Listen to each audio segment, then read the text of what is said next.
Melanica, Javiera, Catalina, Rocío, Catalina, Michelle, Marcelo, Catalina, oiga, las Catalinas, Cristian y Camilo.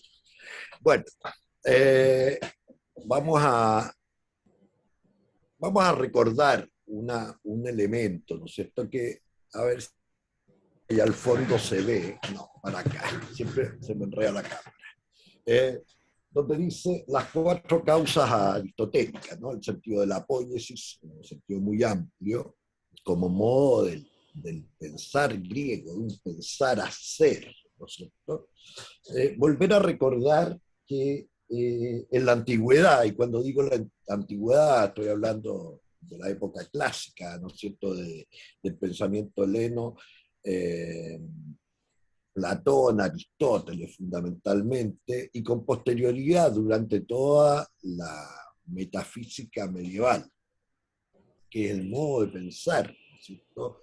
Que sustenta todo esto que está aquí presentándose. Los primeros modos de pensamiento, ¿cierto? Cuando digo la metafísica medieval, producto de que Aristóteles, ¿no es cierto?, eh, es redescubierto en Europa después de 8 siglos que se pierden todos los documentos de Aristóteles.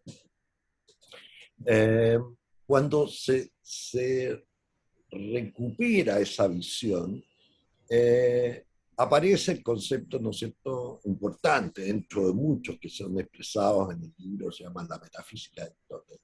Que a todo esto se llama metafísica, ¿no es cierto?, porque algunos dicen porque está ubicado en la vitrina detrás del libro de física. Está el libro de física de Aristóteles, que es como el libro de las ciencias naturales, physis, ¿eh?, en el sentido de naturaleza, todos los estudios aristotélicos de la naturaleza.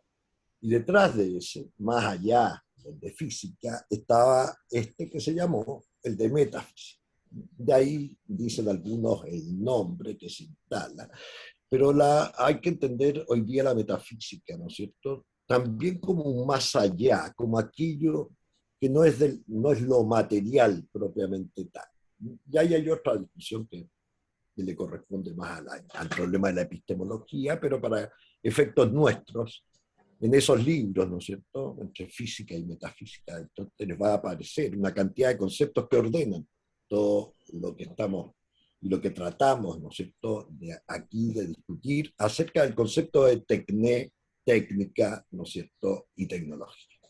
Hoy día me quiero dedicar por un lado, volver al concepto de tecné, volver a reiterar ciertos elementos de la red, y lo vamos a ir haciendo siempre, para no olvidar, ¿no es cierto?, la diferencia que se provoca en algún momento con el concepto de técnica en el pensamiento moderno. Cuando digo el pensamiento moderno, vuelvo a recordar que no estoy hablando del modernismo del siglo XX o finales del siglo XIX, comenzó el XX, como pensamiento del arte. Estoy hablando de la modernidad como situación del hombre una vez que concluye la Edad Media, ¿no es cierto?, y comienza el Renacimiento.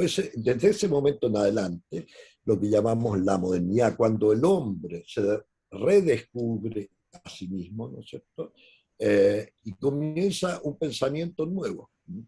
En ese pensar nuevo, entre comillas, una de las cuestiones fundamentales, como les decía antes, es que se ha abandonado casi 1000 años de un siglo, de 1000 años, más o menos, ¿no? O sea, 10 siglos de lo que es el pensamiento dedicado fundamentalmente a toda la vida destinada a Dios, como centro de todo. Cuando digo el hombre se descubre, es porque de algún modo se aleja de ese pensamiento, que Dios es el centro de todo, ¿no es cierto? Y se mira a sí mismo como también el hombre como centro de todo. Y ahí el pensamiento griego comienza a tener un valor muy significativo. Bueno, Aristóteles plantea dentro de muchas cuestiones, ¿no es cierto?, señala que todo lo que hacemos está situado a partir de 4 causas fundamentales: la causa formal, la final, la material y la eficiente. Esas 4 causas, ¿no es cierto?, que para el mundo griego son una, ¿no es cierto?, todas ellas van detrás de una concepción en que es la unidad de todos esos elementos. No se puede hacer nada sin pensar en esas cuatro causas que promueven todo. Sin embargo, el hombre moderno, por este proceso que sufre de separación de esa cuestión de mirada hacia Dios, ¿no es cierto? La modernidad trae una separación violenta. Aquí se quiebra, ¿no es cierto?, la relación entre lo formal y lo final, por una parte, y lo material y eficiente, por otra. Y en el hombre moderno, lo material y lo eficiente viene a ser la causa movilizadora. ¿Qué ocurre ahí? ¿No es cierto? Que se pierde el sentido de la poiesis, por ejemplo, en el sentido más propio de esta relación, de que el hacer siempre contiene una dimensión creativa, ¿no es cierto? Que revisa, hay que pensar que el pensamiento de Tecné es una revisión permanente, creativa, ¿no es cierto?, de todos estos conjuntos de causas, como un uno. Si hago una taza, ¿no es cierto?, la taza tiene que ser buena, bella, ¿no es cierto?, verdadera, ¿no es cierto?, justa. Todos esos elementos están en lo que se piensa llevar a cabo. El pensamiento moderno del hombre ya no puede ser bello, pero la belleza puede estar, no puede estar, puede ser justo, no importa, no importa mucho. Comienza a importar mucho, ¿no es cierto?, en el pensamiento de la modernidad, que se va a acrecentar ese pensamiento hacia el siglo XX, y me quiero detener hoy día en eso, ¿no?, en que hay un quiebre absoluto. Y el siglo XX muestra un quiebre absoluto de un modo de pensar las cosas. La tecnología o la técnica, la tecnología ya en el siglo XX mismo, va a generar que nos importe básicamente de qué tengo que hacer algo, ¿no es cierto?, y hacerlo eficiente. Donde el útil va a superar a dimensiones donde formal y final son inútiles. Aparece el sentido, ¿no es cierto?, yo diría el sentido de utilidad, pero en una perspectiva negativa, que es el utilitarismo, que todo, ¿no es cierto?, sirve para algo, que nada puede ser pensado en la libertad de ser. ¿Ya? El arte, nosotros va a sufrir las mismas consecuencias. Cuando se piensa el arte desde la perspectiva, ¿no es cierto?, más fundada en esta lógica de Tecné, el arte puede subsistir por sí mismo, no ser medio para nada. Cuando digo utilitarismo es que todo se piensa como medio para algo. Ya decía antes, en la clase pasada, creo que hice referencia a Heidegger, cuando pone en cuestión, ¿no es cierto?, el problema de que la técnica nos conduce siempre como un útil. ¿Ah? Él ve un sentido positivo en el útil, porque no todo tiene sentido negativo.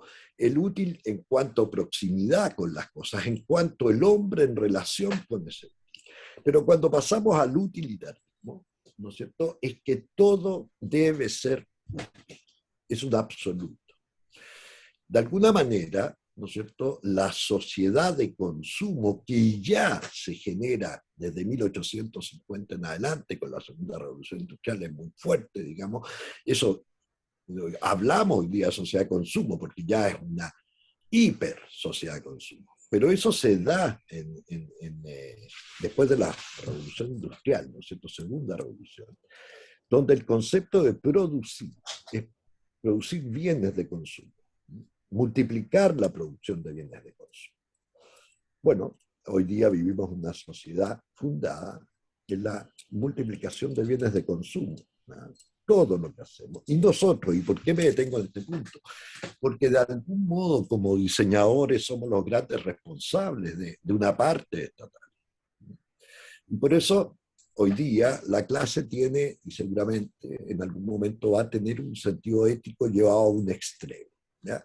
Aun cuando la ética pertenece al pensamiento de la praxis que está por allá, recuerden, teoría, praxis, poiesis. Nosotros que hablamos de la tecné ubicada en el sentido de la poiesis. Hoy día la clase ha tenido un fuerte sentido de la praxis, como se entendía también en la antigüedad.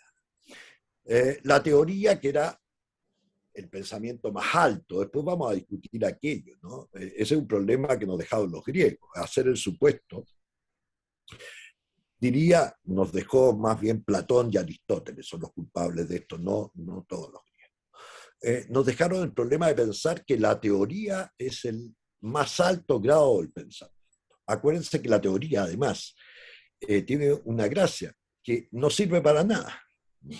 La teoría en sí misma no tiene sentido de utilidad, es el pensar por el pensar, la más absoluta inutilidad en esa perspectiva. Sin embargo, el sentido de poiesis, que tiene siempre búsqueda de ese más alto sentido, es en el fondo un sentido útil, porque es un hacer, un fabricar, un llevar a cabo. Tiene un útil detrás que ya se incorpora. Por eso a los griegos no les gustaba tanto la poiesis, ¿no es cierto?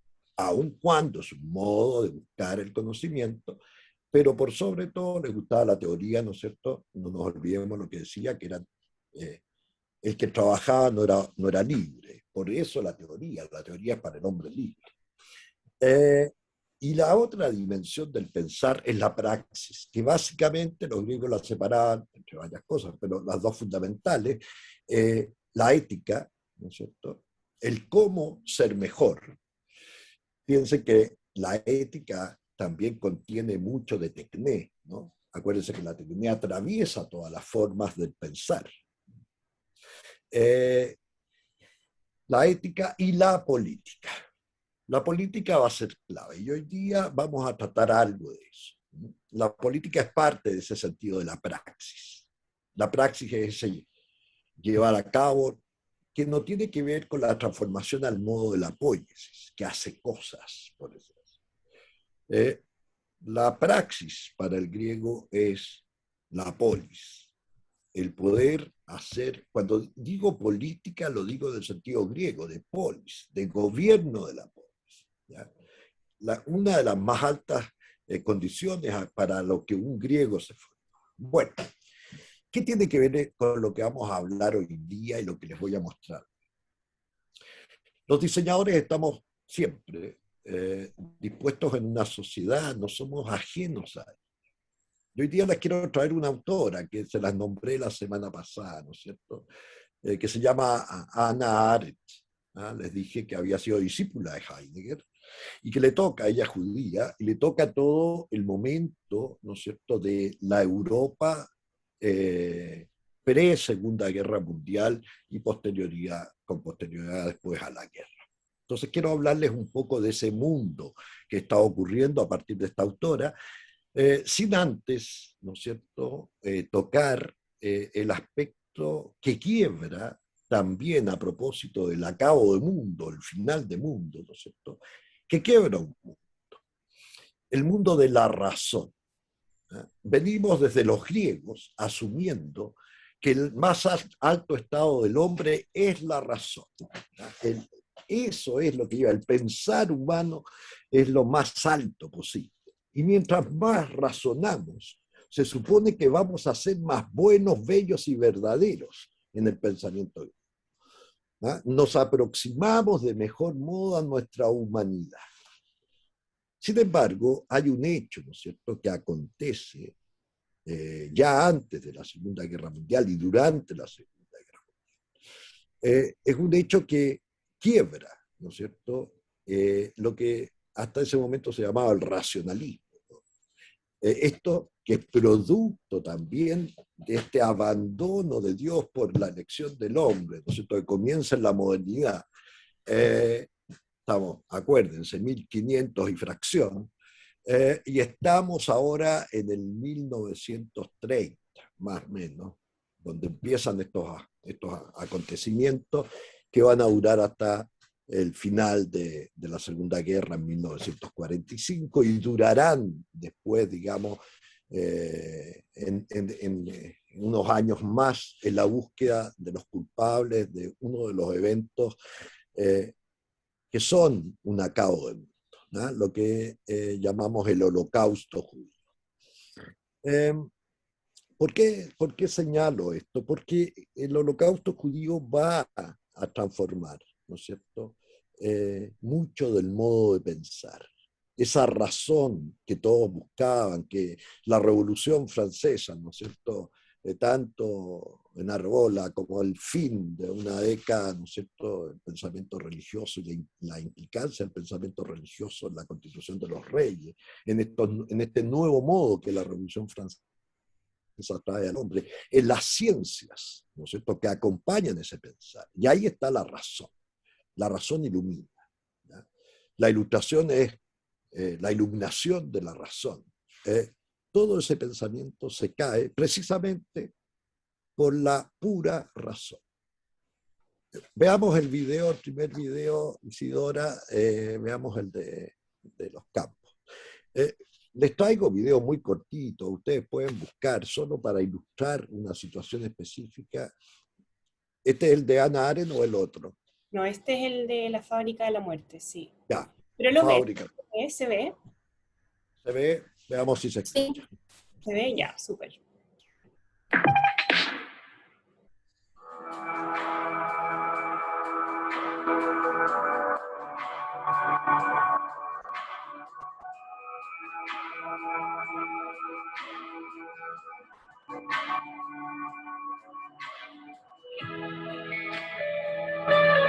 Un 27 de enero de hace 74 años, miembros de las tropas soviéticas liberaron el más importante campo de exterminio nazi, Auschwitz-Birkenau, poniendo así fin a uno de los capítulos más oscuros de la historia de la humanidad. Este campo era el campo de exterminio más grande de la Europa ocupada. De hecho, era un gran complejo, tenía 3 campos, Auschwitz-Birkenau y Auschwitz-Monowitz. En este campo era donde se llegó a asesinar más o menos 10.000 personas diarias. Hubo campos de concentración donde fueron asesinados más de 1 millón de personas, como Auschwitz-Birkenau. La escala de los Einsatzgruppen es de más o menos 1,5 millones de personas asesinadas. Y tenemos 7 campos de exterminio en Europa. Hubo muchísimos campos de concentración, algunos hablan de que son casi hasta 40.000 campos de concentración.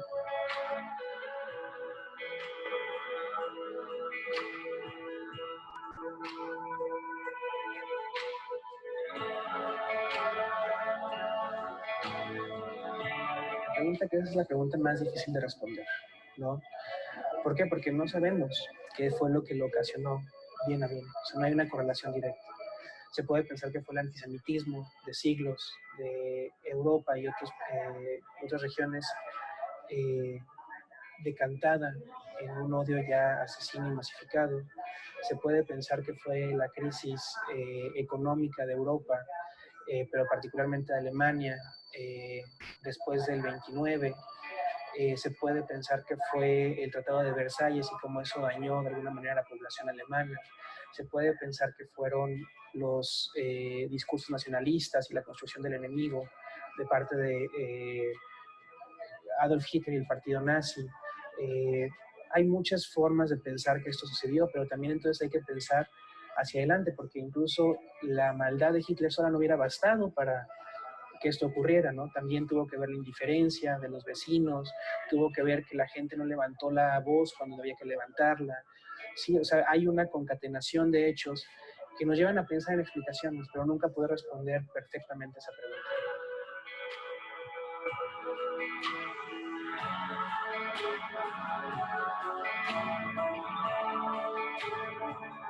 Apenas tiene 14 años, 13 años es el 13º año que se celebra, y es muy curioso porque si tú piensas, en realidad cuando le preguntas a alguien holocausto, suele pensar sobre una tragedia, una catástrofe, pero no todos sabemos que cuando hablamos sobre el holocausto nos referimos a la muerte, a un asesinato sistemático, burocrático, de más de 6 millones de judíos, y también que el régimen nazi tuvo otras víctimas. Roma y Sinti, que conocemos como gitanos, población homosexual, a las personas con discapacidad, que les aplicaron algo que ellos conocieron como eutanasia, los testigos de Jehová, los prisioneros soviéticos, los eslavos, por mencionar algunos. Había habido otras fechas, ¿no? Por ejemplo, hay otros lugares donde se conmemora la Noche de los Cristales Rotos, en noviembre, o el triunfo sobre las fuerzas nazis el 8 y 9 de mayo. Pero este era un día que hablaba sobre la liberación, sobre detener el dolor de las víctimas.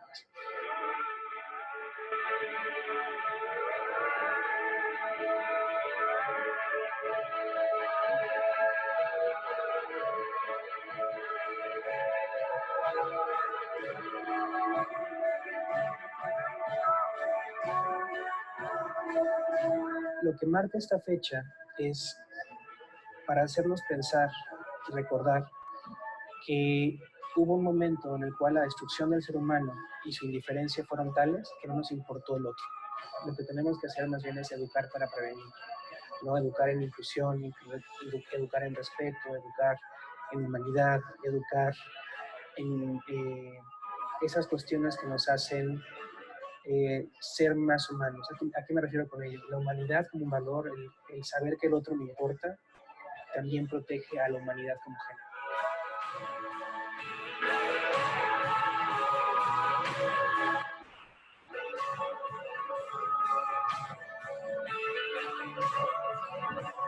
Bueno,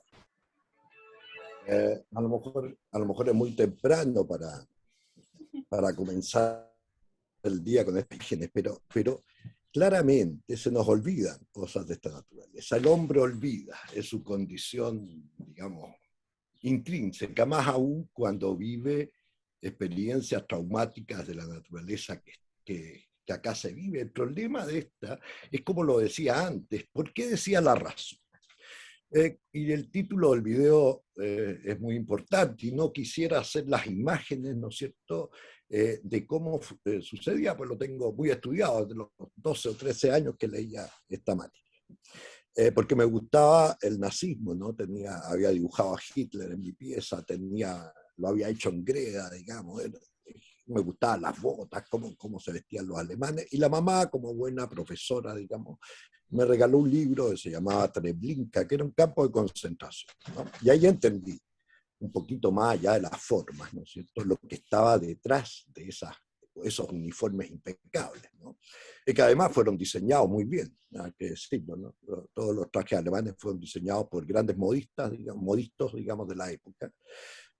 Y la forma y la construcción de la forma de todo el movimiento nazi era fundamental. No hay que olvidar, ¿no es cierto?, que la gran escuela de la Bauhaus, que fue cerrada por los nazis, también hubo diseñadores de la Bauhaus que contribuyeron a toda la construcción de la imagen del pensamiento nazista. Por tanto, estamos metidos en ese mundo, no crean que esto está lejos del problema del diseño. Bueno, pero ¿a qué quería ir? En la palabra fábrica de la muerte, es que es tal cual. Se organizó un pensamiento formal, técnico, ¿no es cierto?, para eliminar y asesinar con mayor eficiencia a las personas. ¿Por qué me interesa Hannah Arendt? Ella tiene, y búsquenlo, porque no les puedo poner el video porque son todos muy largos. Hannah Arendt se conoce por muchas obras. Hay dos obras que quiero tratar hoy día, a grosso modo. Uno de Hannah Arendt es, no sé si lo ven ahí, lo alcanzan a ver, la condición humana, así tal cual, la condición humana. Y el otro texto se llama La banalidad del mal. Hannah Arendt va a hablar, ¿no es cierto?, del sentido del mal de un modo muy distinto a como habitualmente se analiza. Después veamos primero el video de la Hannah Arendt y después voy a referirme a eso con más precisión. Detrás de los campos de concentración tenemos una organización hecha de tal manera que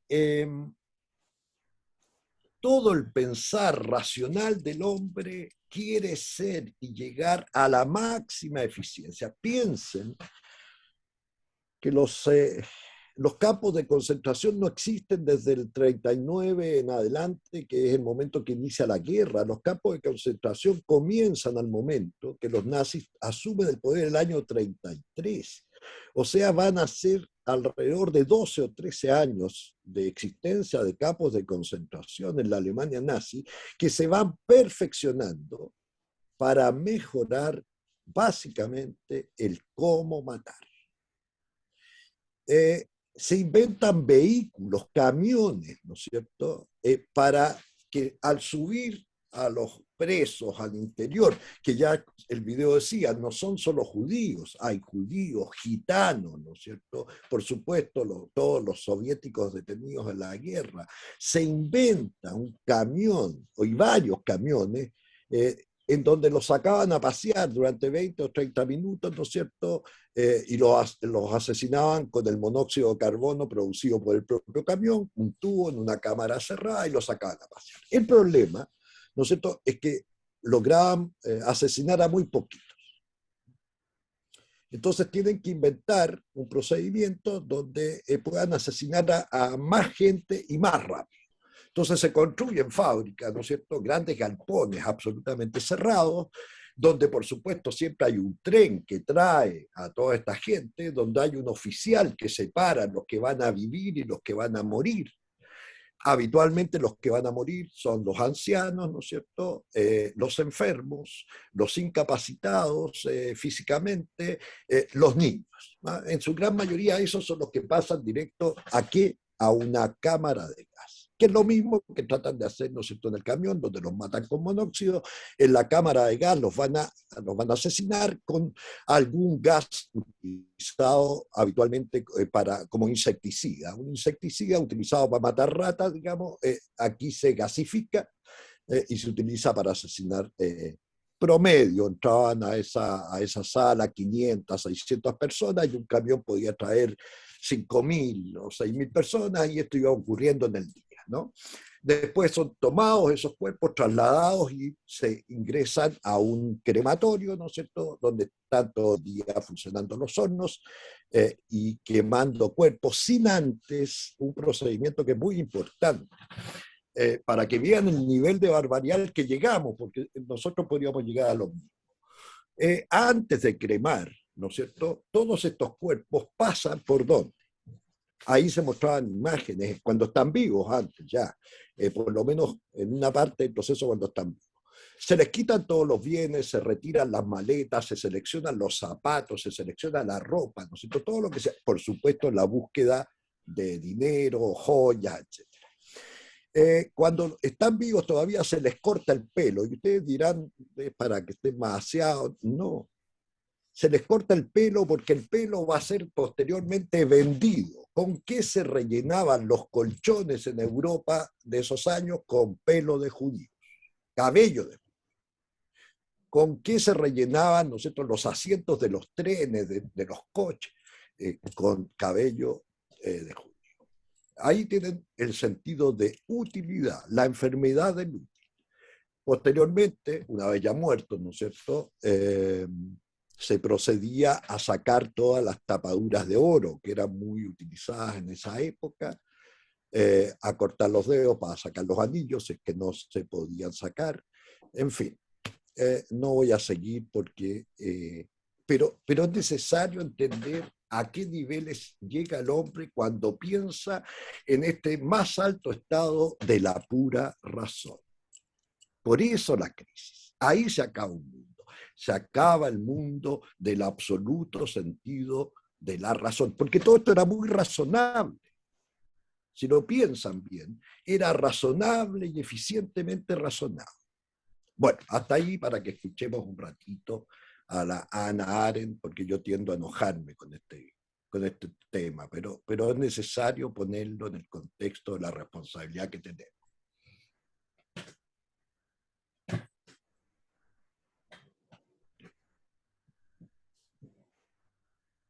Uy, ahí sí. 1964, va a tener una idea de cuándo.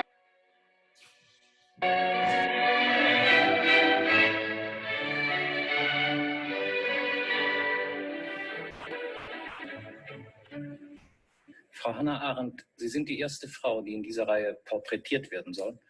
Die erste Frau, wenn auch freilich mit einer nach landläufiger Vorstellung höchst männlichen Beschäftigung. Sie sind Philosophin. Darf ich von dieser Vorbemerkung zu meiner ersten Frage kommen? Empfinden Sie Ihre Rolle im Kreise der Philosophen, trotz der Anerkennung und des Respekts, den man ihnen zollt, als eine Besonderheit? Oder berühren wir damit ein Emanzipationsproblem, das für Sie nie existiert hat? Ja, ich fürchte, ich muss erst einmal protestieren. Ich gehöre nicht in den Kreis der Philosophen. Mein Beruf, wenn man davon überhaupt sprechen kann, ist politische Theorie. Ich fühle mich keineswegs als Philosophen. Ich bin auch nicht, ich glaube nicht, in den Kreis der Philosophen aufgenommen, wie Sie freundlicherweise meinen. Aber wenn wir auf die andere Frage zu sprechen kommen, die Sie in der Vorbemerkung anschnitten, Sie sagen, es ist landläufig eine männliche Beschäftigung. Nun, es braucht ja nicht eine männliche Beschäftigung zu bleiben. Es könnte ja durchaus sein, dass auch eine Frau einmal eine Philosophin sein wird. Ich halte sie für eine solche. Ja, also dagegen kann ich nichts machen. Aber ich selber darf doch auch eine Meinung äußern. Ich bitte darum. Und meine Meinung ist, dass ich keine Philosophin bin. Ich habe meiner Meinung nach der Philosophie doch endgültig valid gesagt. Ich habe Philosophie studiert, wie Sie wissen, aber das besagt ja noch nicht, dass ich dabei geblieben bin. Aber ich würde dennoch gerne, ich bin sehr froh, dass wir auf diesen Punkt gekommen sind, ich würde dennoch gerne von Ihnen genauer wissen, wo Sie den Unterschied zwischen Ihrer Arbeit als Professorin für politische Theorie und der Philosophie über politische Fragen, wo Sie diesen Unterschied genau sehen. Wenn ich also an eine Reihe Ihrer Werke denke, etwa an die Vita Activa, dann möchte ich Sie doch unter Philosophie rubrizieren dürfen, solange Sie mir nicht, worum ich Sie sehr bitte, den Unterschied, den Sie für sich ziehen, genauer definieren. Sehen Sie, der Unterschied liegt eigentlich in der Sache selbst. Der Ausdruck politische Philosophie, den ich vermeide, dieser Ausdruck ist außerordentlich vorbelastet durch die Tradition. Wenn ich über diese Dinge spreche, akademisch oder nicht akademisch, so erwähne ich immer, dass es zwischen Philosophie und Politik eine Spannung gibt, nämlich zwischen dem Menschen, insofern er ein philosophierendes, und dem Menschen, insofern er ein handelndes Wesen ist. Eine Spannung gibt, die es in diesem Sinne, sagen wir, bei Naturphilosophie nicht gibt. Der Philosoph steht der Natur gegenüber, eigentlich wie alle anderen Menschen auch. Wenn er darüber denkt, spricht er im Namen der ganzen Menschheit. Er steht nicht neutral der Politik gegenüber, seit Plato nicht. Oh ja, ich verstehe, und was Sie meinen. Es gibt eine Reihe von Feindseligkeit gegen die Politik bei den allermeisten Philosophen, ganz wenige ausgenommen, Kant ist ausgenommen, die für diesen ganzen Komplex außerordentlich wichtig ist, weil es keine Personalgeschichte ist. Es liegt im Wesen der Sache selbst. Und Sie wollen an dieser Feindseligkeit gegenüber der Politik keinen Teil haben, weil Sie glauben, dass es Ihre Arbeit belasten würde? Ich will an der Feindseligkeit keinen Teil haben. Das heißt, ich will Politik sehen mit von der Philosophie gewissermaßen ungetrübten Augen. Ich verstehe. Bueno, no pretendo, digamos que solo quería presentárselas de partida. Me gustaría que ustedes, ya que conocen el nombre, la busquen, ¿no? Pueden buscar videos. Ese video puede durar 1 hora y media, digamos, y hay varios de esos que son que conocieran primero, ¿no es cierto? Esa es una de las mujeres que podría haber muerto en un campo de concentración. Una de las pensadoras, de las grandes pensadoras del siglo XX. Murieron miles de grandes pensadores en los campos de concentración, ¿ya? Con las mejores técnicas, como les contaba, para asesinar, las más eficientes. Cuando muestro a Hannah Arendt también quiero mostrar otro asunto, ¿no? Ella está en esos momentos en Estados Unidos, se va en los años 40 y tantos, se va primero a Francia, logra escapar de Europa, ¿no es cierto? Y ella va a permanecer en Estados Unidos. Y me gusta que este es un video de 1960 y fracción, ¿no? la posición, el modo de Arendt, ¿no es cierto? Si ustedes la ven, cómo le discute, sobre todo cuando comienza el periodista a preguntar acerca de la posición de ella, digamos, en un círculo de hombres. Este es un gran tema. Hannah Arendt es de las pocas filósofas en esos momentos que pueda ser nombrada, digamos, o que tenga aparición, aun cuando yo creo que ella misma también se retira de la filosofía porque era un espacio también fundamentalmente de varones. En fin, ahí hay otro mundo que lo tocaremos más adelante, que tiene que ver también a propósito del diseño, ¿no es cierto? Y uno diría este sentido de tecné más amplio, ¿no es cierto?, que el que habitualmente podamos pensar, ¿ah? Como la técnica como utilización de algo. A mí me quedaría con esas imágenes de Arendt para que después lo podamos discutir sobre el modo y la posición de esta filósofa en esos años. Pero ¿por qué traía Arendt? Como les dije, Hannah Arendt, y lo nombra el video, ¿no es cierto?, tiene un libro muy importante. Se llama La condición humana. Esta cuestión no es menor. La primera cuestión que aquí aparece es que no habla de la naturaleza humana. Habla de la condición humana. Ese sentido de condición, que después me gustaría profundizarlo, porque no es fácil, digamos, tiene sus complejidades, toca en ese libro dos cuestiones. Ella, el sentido de praxis, ella hace una diferencia. Una cosa es la filosofía, otra cosa es la política. De algún modo está diciendo, detrás de eso, desde su pensamiento, una cosa es la teoría, otra cosa es la praxis, ¿ya? La praxis es llevar a cabo. Esa es una constitución distinta de decir un hacer, ¿ya? Este es un llevar a cabo. Está llamada, la praxis es lo que mueve. Hoy día decimos acción, ¿eh? Cuando decimos palabra y acción, nosotros decimos mucho eso, la relación de palabra y acción. Algo que se dice y algo que se hace, la coherencia del decir y el hacer, o más que coherencia, yo diría la simultaneidad de esos dos, ese decir. Siempre en los griegos, palabra y acción van juntos, ¿ya?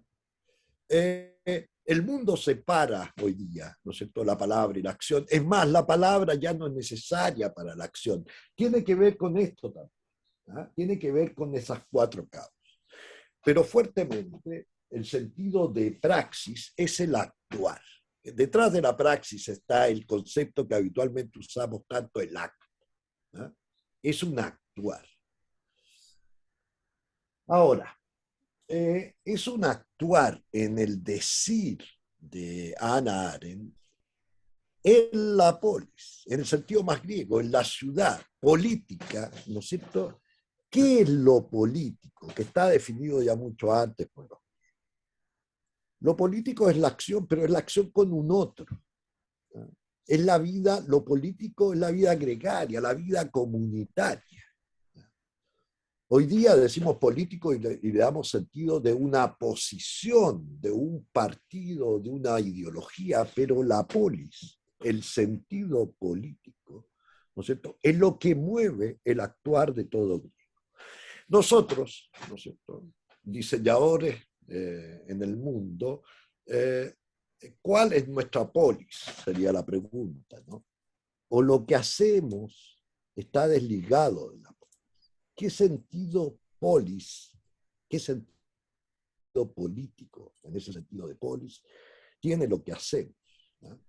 Bueno, esta es una discusión, han pasado muchos años, no hay que olvidar que vivimos en una sociedad que todavía tiene por remanente, ¿no? Y en estos últimos años ese remanente se va acabando, un remanente de haber vivido durante gobiernos militares, donde la concepción de lo político tenía una significación negativa.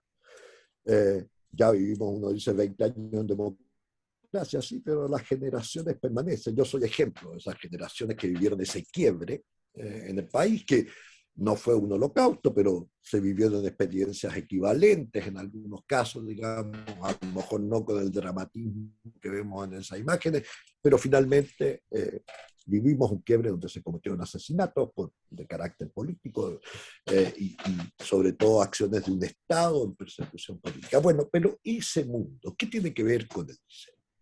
Bueno, en un sentido correcto, el más amplio que pudiésemos utilizar, un diseñador actúa en la ciudad. Su concepción, ¿no es cierto?, tiene que ver con la ciudad, ¿ah? Con la polis. Él no está fuera de la polis. Él no es ajeno a esos hechos que ocurrieron, ¿no es cierto? En lo que hacemos no somos ajenos a esos hechos. De uno u otro modo actuamos en consideración a esos hechos. Hannah Arendt, en este libro que se llama La banalidad del mal, que toca un caso de un nazi, ¿no es cierto?, que es descubierto y llevado a juicio. Cuando se enjuicia, ¿cuál era la tarea de ese nazi? Llevar toda la contabilidad, ¿no es cierto?, de todas las atrocidades cometidas. Pero él llevaba el registro perfecto, el análisis de los datos, de todos los campos de conceptos.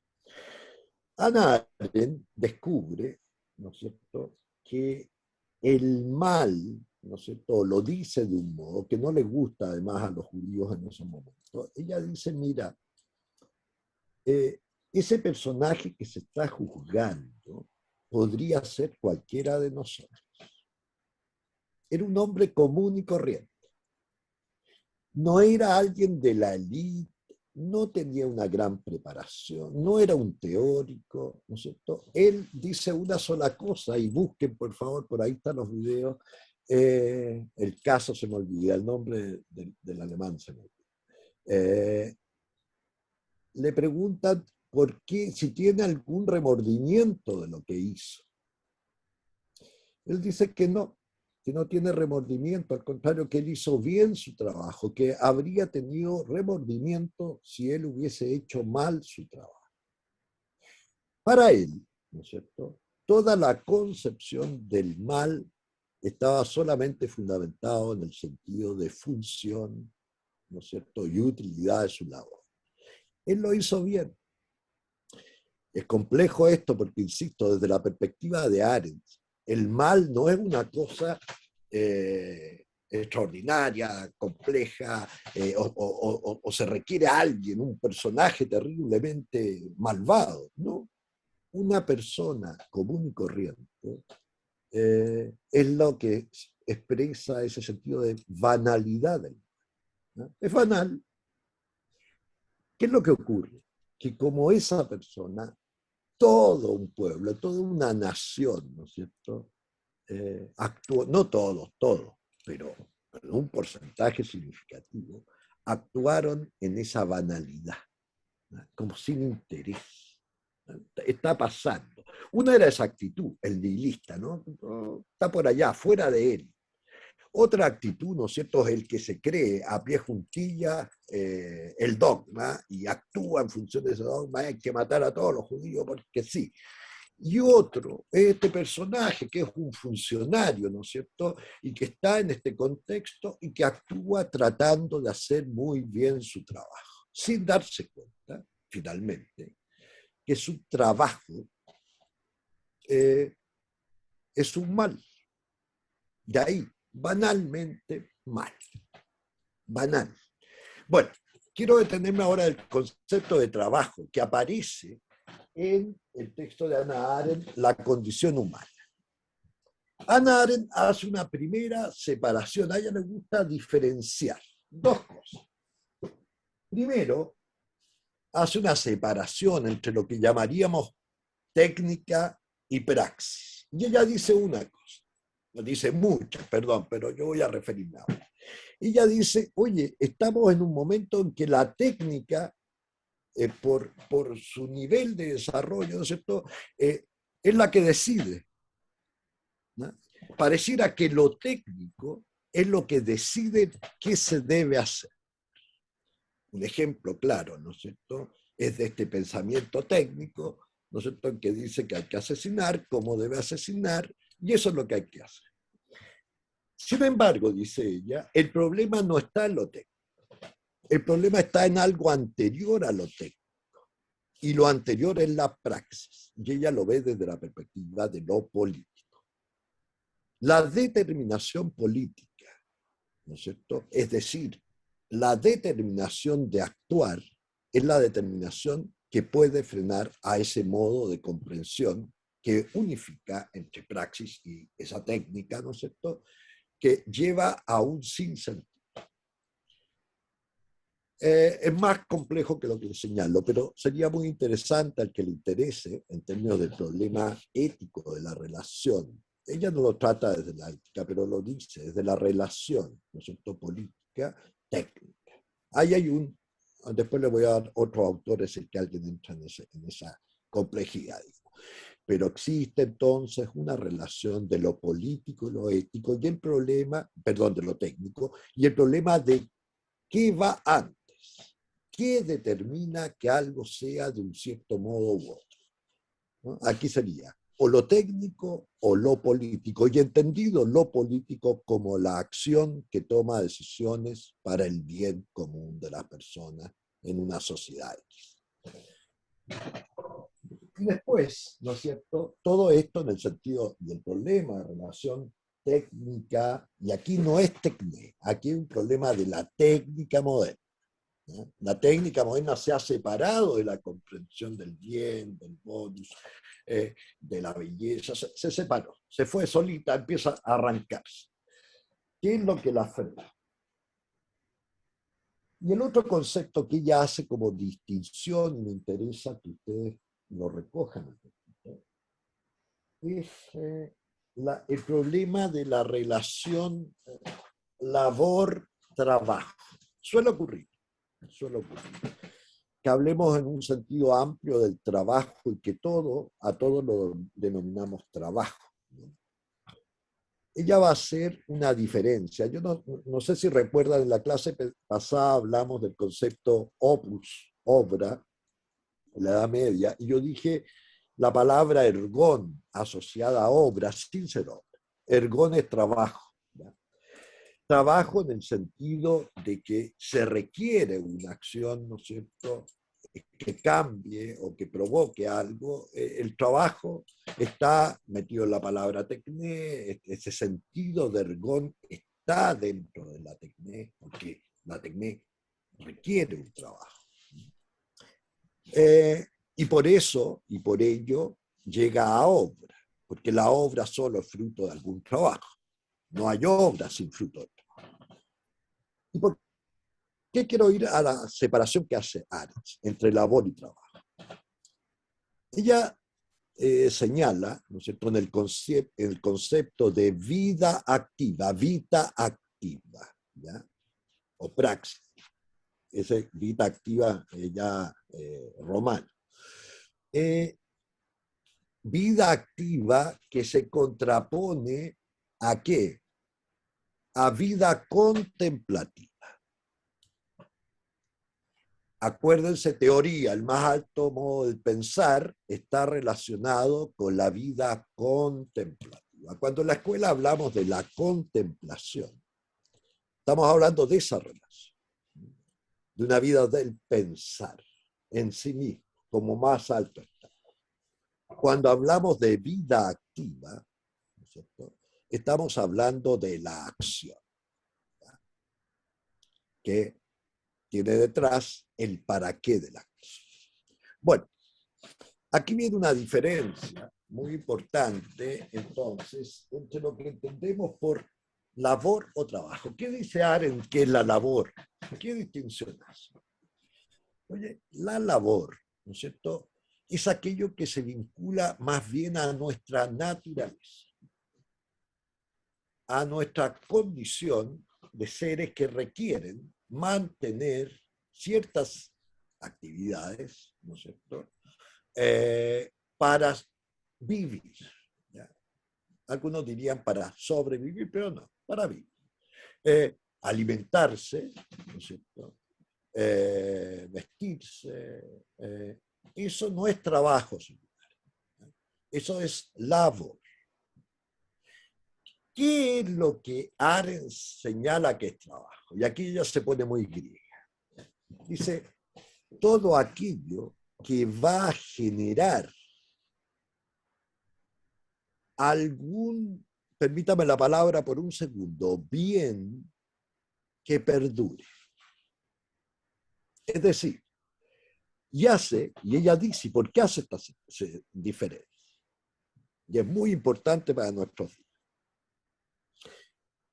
Todo lo que es fruto de la labor se consume, desaparece. Esto es muy bonito. Anótenlo, por favor. Todo lo que produce la labor se consume, desaparece. Acuérdense que está primeramente, originalmente ligado al problema, ¿no es cierto?, de los alimentos. Ella da ejemplos fundamentales. Son muchas más cosas, pero se ejemplifica mucho en lo que se produce. Un alimento, ¿no es cierto?, se va a consumir. El esfuerzo para obtener ese alimento, según Arendt, es labor, porque eso se va a consumir, entre otras cosas. Pero una mesa donde esos alimentos se van a disponer no se consume así como así, porque la mesa perdura.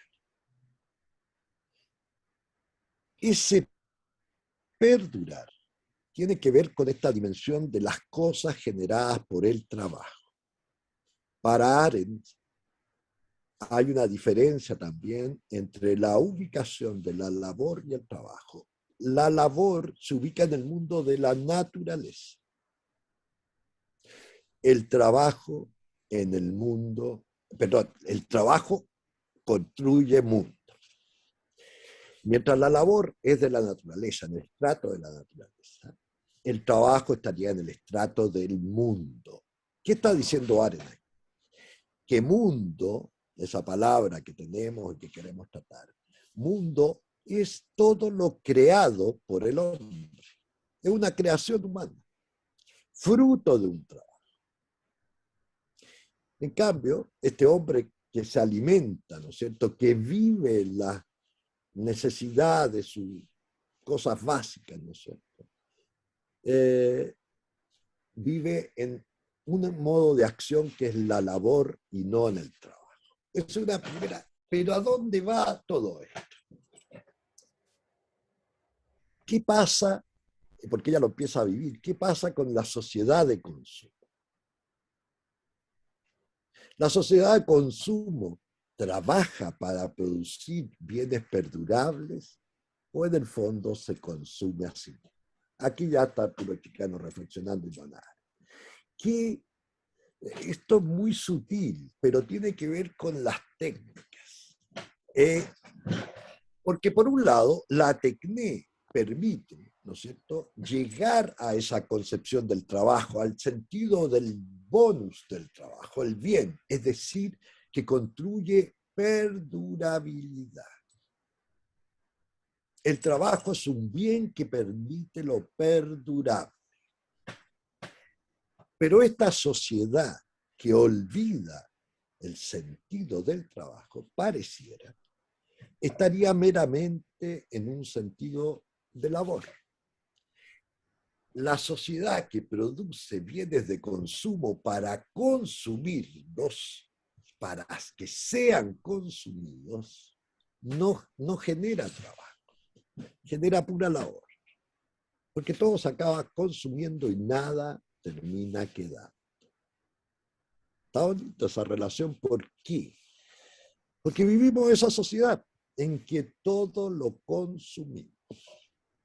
Ustedes son hijos de la sociedad, tienen el ADN de la sociedad de consumo.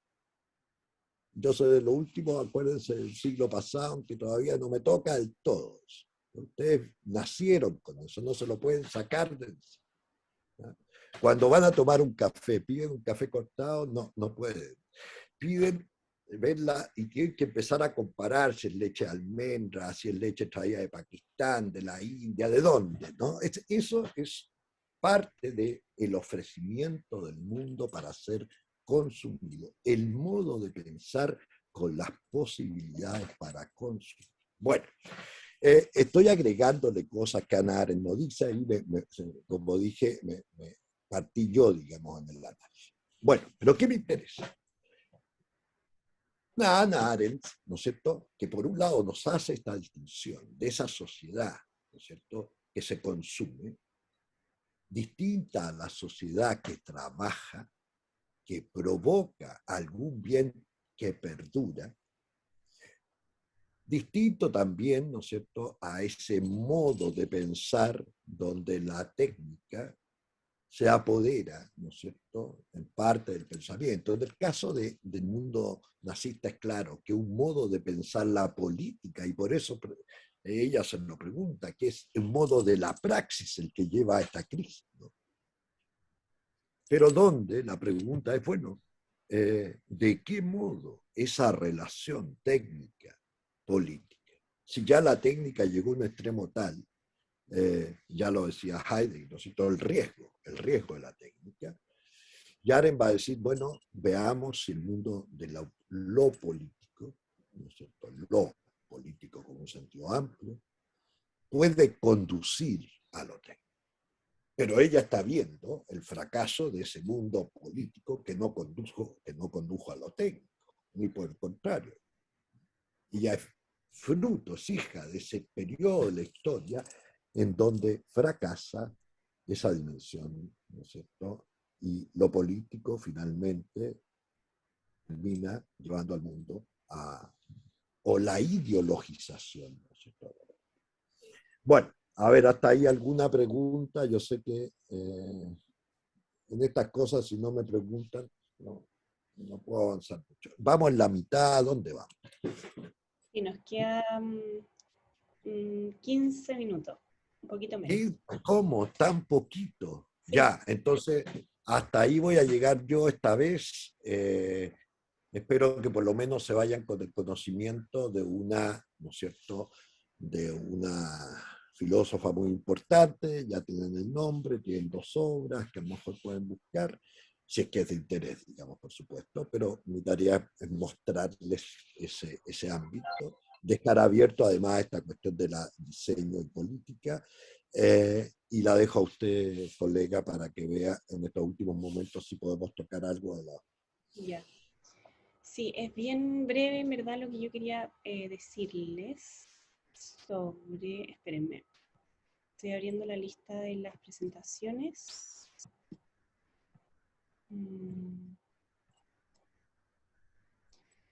Ya, súper brusco el cambio de la materia a ver esto.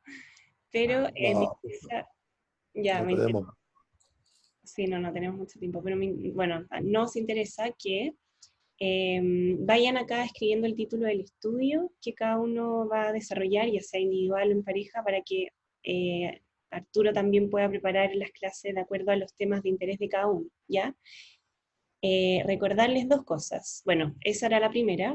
La segunda sería que ya la próxima semana empezamos con las presentaciones. El próximo lunes, entonces estaría Dominique Gago y Catalina Jorquera. Yo no sé si es que van a presentar juntas o por separado. Eso no me quedó claro, porque recuerden que si es que presentan de a 2, traten de anotarse de esa manera. Javiera G y Catalina B. ¿Ya? Porque... vamos a presentar juntas. Ya, entonces voy a cambiarlo acá al tiro. Y Catalina J. Claro, ya porque en el fondo estamos considerando 2 exposiciones por clase. Entonces la próxima semana sería Dominique y Catalina con hábitos de autocuidado. ¿Qué otra cosa recordarles? Bueno, una presentación de 10 minutos, y por favor los que no se han inscrito todavía con sus temas, lo hagan, ¿ya? Eso es todo. Una pregunta para todos los que están, que supongo que están, porque como no los veo, tengo que hacer supuesto. ¿Cuántos hay en estos momentos? ¿Los mismos 11 de la mañana? No, ahora son 15. Ahora 15, ya. Bueno, tratemos, ¿no es cierto?, tratemos de estar, por lo menos para... y que se comienza a dar un cierto diálogo. Ya llevemos 3 clases y lo único que hace este profesor es hablar y nadie pregunta nada, ¿no? No debe ser muy interesante este curso, no genera ninguna pregunta. Pero tratemos, ¿no es cierto?, de de generar en algún momento un diálogo posible. Sí. Bueno, Sí, ¿alguna pregunta hasta ahí? Acuérdense que pasó lo que pasó porque nadie preguntaba ni tenía punto de vista. Por eso llegamos a las imágenes que están ahí. Si ustedes siguen bajo esta pantalla y en estos cursos sin preguntar nada, podrían ser uno de los tres modalidades, ¿no es cierto?, que provocaron el Holocausto. Y no es broma lo que digo.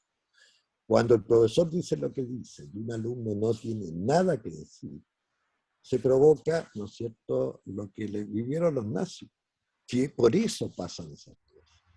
¿Ah? Ojo, ojo, si eso no, además no dejó de pasar, sigue pasando, porque en el fondo, o no importa, está fuera de mí, o, ¿no es cierto?, lo que tengo que decir me lo guardo y no lo digo, profesor, usted se equivoca.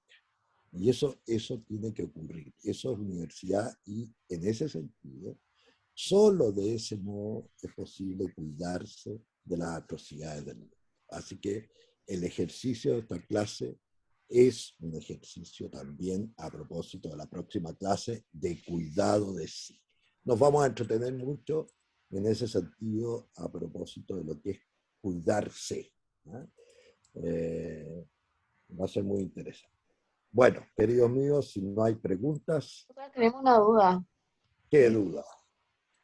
Que estoy con Catalina Corquera y Rocío y no entendemos muy bien en base a qué tenemos que relacionar mundo, porque sabemos que tenemos que presentar con el tema de Tecné, pero en mundo no tenemos muy claro con qué relacionarlo o de qué hablar. Esto es de la próxima semana, ¿lo de qué? Sí, o sea, con respecto a la presentación, ¿Pero de qué materia? ¿Cuál es la materia? con Catalina estamos viendo los hábitos de autocuidado. Ah, pero imagínate, ¿en qué mundo? O sea, acuérdense la palabra mundo, hoy día dije una diferencia mundo, entre la naturaleza y lo creado por el hombre. Uno podría decir, a ver, ¿estamos hablando de una cuestión que es una naturaleza o es una creación humana?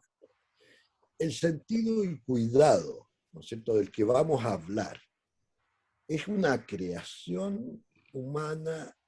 ¿Cuántos mundos del cuidado hay? Por ejemplo, el cuidado, estamos hablando del cuidado del espíritu, el cuidado del cuerpo, ya eso es una catalogación que separa y que comprende al hombre como una dualidad. Ese es un mundo. Por ejemplo, todas las ontologías que entienden al hombre de ese modo. Ahí hay un mundo de las ideas. Pero también podría ser que ustedes traten este tema, mira, lo vamos a ver en Occidente, distinto de Oriente, mundos distintos. Occidente y Oriente, los separo. O voy a tratar el mundo, todos los cuidados en el mundo. O el concepto de autocuidado, ustedes lo suponen ¿desde cuándo? ¿Desde cuándo hay autocuidado? También es un mundo temporal. Mira, voy a hablar del autocuidado como sentido histórico, o voy a hablar del autocuidado como una cuestión del presente. Mundo, porque el mundo tiene tiempo también, no está fuera del mundo la temporalidad en el que habitamos. El mundo, pensémoslo, es como alguna de las particularidades que quiero colocar para entender el marco al que me estoy refiriendo. ¿Ah? El mundo es un marco. Yo lo ubico, lo coloco. ¿Ah? Algunos lo dibujan como un circulito porque es el que pareciera lo que más se parece al planeta que habitamos, y otros van a dibujarlo como un plano. Son representaciones distintas. En esa propia representación ya hay un mundo de cómo se piensa el mundo. En el fondo es desde dónde lo piensan, cómo lo piensan y qué cosas de él piensan. ¿Ah? Autocuidado, niños, viejos, ¿qué? ¿Ah?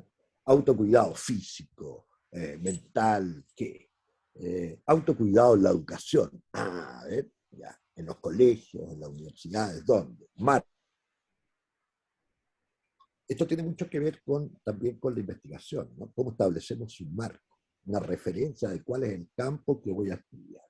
Entonces, establezcan ese campo de estudio, ese marco. Yo tengo una duda, ¿Sí? porque estaba empezando a ver ese tema de como respecto a qué vincular el autocuidado, y respecto como al texto que nos recomendaste la semana pasada, se hablaba mucho como de la moral y de la ética, entonces no sabía si estaba bien como meterla como el autocuidado desde la moral y vincularlo al mundo desde la ética.